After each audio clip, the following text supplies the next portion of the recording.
being a year in now, I think the transition will kind of really take hold. I mean, I think the first year is a learning experience for everybody, and you're putting in new systems and learning new personalities and just a new way to do things. So this year, I think we've hit the ground running a little bit more. Everybody sort of has a level of familiarity, which is nice. But last year was a positive first go. We had some success.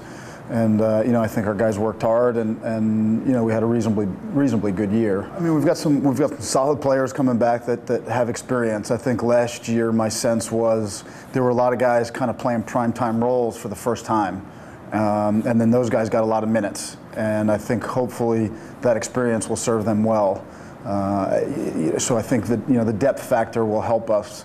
But we've got some good players back in key positions, and Jack and Chris are back at attack. They're bookends. One's lefty and one's righty, and we try to move them around a little bit, but their strengths are their strengths, and they're different in some ways. I mean, Chris relies a lot on speed. I mean, he's really fast and gets to the front of the cage and finishes well. He started off last year gangbusters.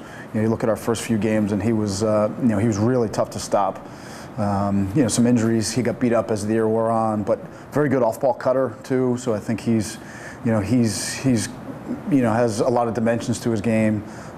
Jack's a good feeder as well, but he's a goal scorer. He gets to the front of the cage, and he's got a knack of putting the ball in the back of the net. He doesn't rely so much on speed. He's got quickness and just good body control and some strength too. They're always looking for each other on the field. They're as close as could be, which is a really neat dynamic to have down there.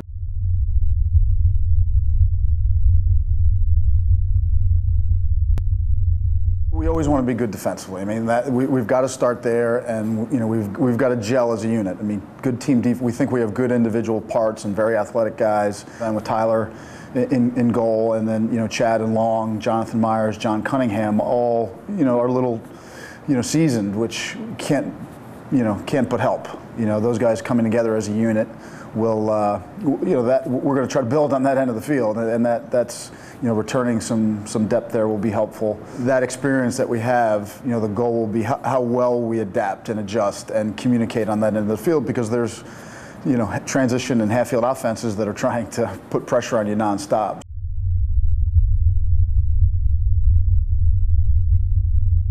Well, I think it's as good a conference as there is. Cornell being a Final Four team last year, Princeton being a tournament team, Brown and Yale were both ranked.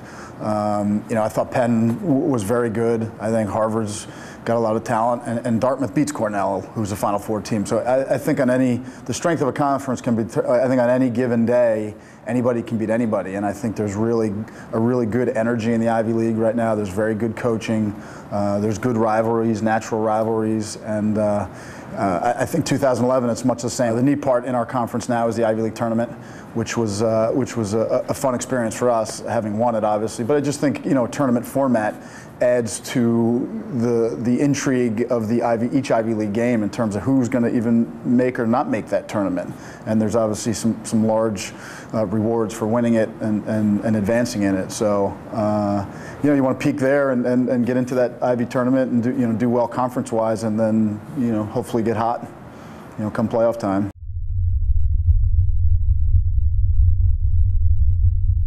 We start off with Hofstra, and then it's Hopkins, and then it's Carolina, and so I think week in, week out, the non-conference schedule is there to really challenge us early.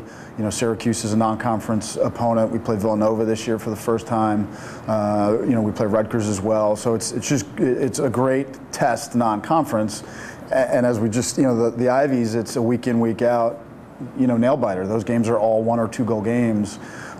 So you try to survive the non-conference early part of the season and learn about yourself and get better and start to position yourself to do well in the Ivies.